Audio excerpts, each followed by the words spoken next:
ఏమన్నారు రేవంత్ రెడ్డి గారు? ఈరోజు రాయలసీమ ఎత్తిపోతల పథకం నేను ఆ రాష్ట్ర ముఖ్యమంత్రి నారా చంద్రబాబు నాయుడు గారు 4 గోడల మధ్యలో మేము కూర్చొని మాట్లాడి నేను ఆయనకు రిక్వెస్ట్ చేయడం జరిగింది. మా రిక్వెస్ట్ని మన్నించి మరి ఆ రాష్ట్ర ముఖ్యమంత్రి నా మీద గౌరవంతో మరి ఆ ప్రాజెక్ట్ని ఆపివేసిన పరిస్థితి. నేను ఇన్ని రోజులు చెప్పుకోలేదు నేను చేసిన మంచి కార్యక్రమాలు, మరి ఈరోజు నేను బహిర్గతం చేస్తున్నాను అని చెప్పి స్వయాన అసెంబ్లీ సాక్షిగా చెప్పడం జరిగింది.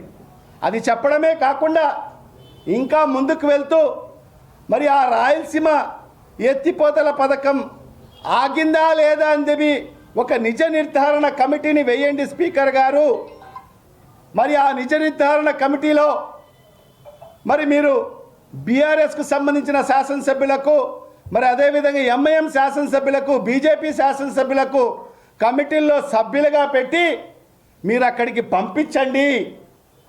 వాళ్ళు వెళ్ళి చూసిన తర్వాత మరి వాళ్ళు ఇచ్చే సమాచారాన్ని బట్టి మీరు ఆలోచన చెయ్యండి అని చెప్పి కూడా మరి ఆ రాష్ట్ర ముఖ్యమంత్రి చెప్పడం జరిగింది. అంటే ఈ రాష్ట్ర ముఖ్యమంత్రికి నారా చంద్రబాబు నాయుడు గారికి ఎవరు ఇచ్చారు ఆ హక్కు? ఈ రాష్ట్ర ప్రజలు ఇచ్చారా? నువ్వు నీ స్వార్థం కోసం అంటే ఎక్కడ ఆ కోటు మళ్ళా బయటికి వస్తుంది, మళ్ళా నేను ఎక్కడ జైలుకు పోవాల్సి వస్తుంది అని చెప్పి భయపడి నువ్వు రేవంత్ రెడ్డికి దాసోహం పలికి మరి ఈ రాష్ట్ర ప్రజల శ్రేయస్సు తాకట్టు పెట్టావా? నీకు ఆ హక్కు ఎవరిచ్చారు?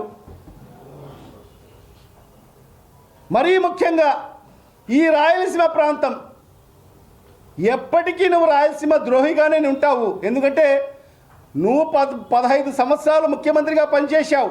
ఏనాడు ఈ రాయలసీమ ప్రాంతానికి చేసిన ఒక చిన్న మేలు కూడా ఎప్పుడు లేదు. మరి అలాంటిది ఈ ప్రాంతానికి ద్రోహం చేసే హక్కు ఎవరు ఇచ్చారు నీకు? అంటే ఈ రాయలసీమ ప్రాంతం అభివృద్ధి చెందకోకూడదా? ఈ రాయలసీమ ప్రాంతంలో రైతన్నలందరూ కూడా 2 కార్లు పంటలు పండించుకోకూడదా?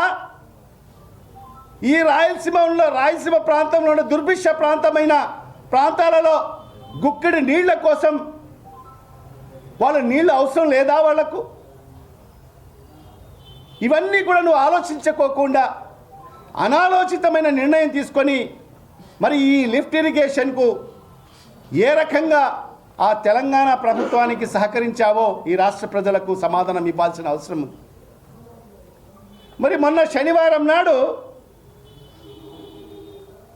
మరి తెలంగాణ ముఖ్యమంత్రి అసెంబ్లీ సాక్షిగా ఆయన ఇవన్నీ సమాచారం ఇస్తే మరి ఇప్పటి వరకు కూడా మన రాష్ట్ర ముఖ్యమంత్రి దాని మీద స్పందించలేదు. ఎందుకు స్పందించలేదో దీని మర్మం ఏంటో ఈ రాష్ట్ర ప్రజలకు సమాధానం చెప్పాలి. అంటే గురువు శిష్యులు కలిసి ఆయన గురు దక్షిణ అడిగితే నువ్వు ఈ ప్రాంతానికి అన్యాయం చేసేవాడివయ్యావా?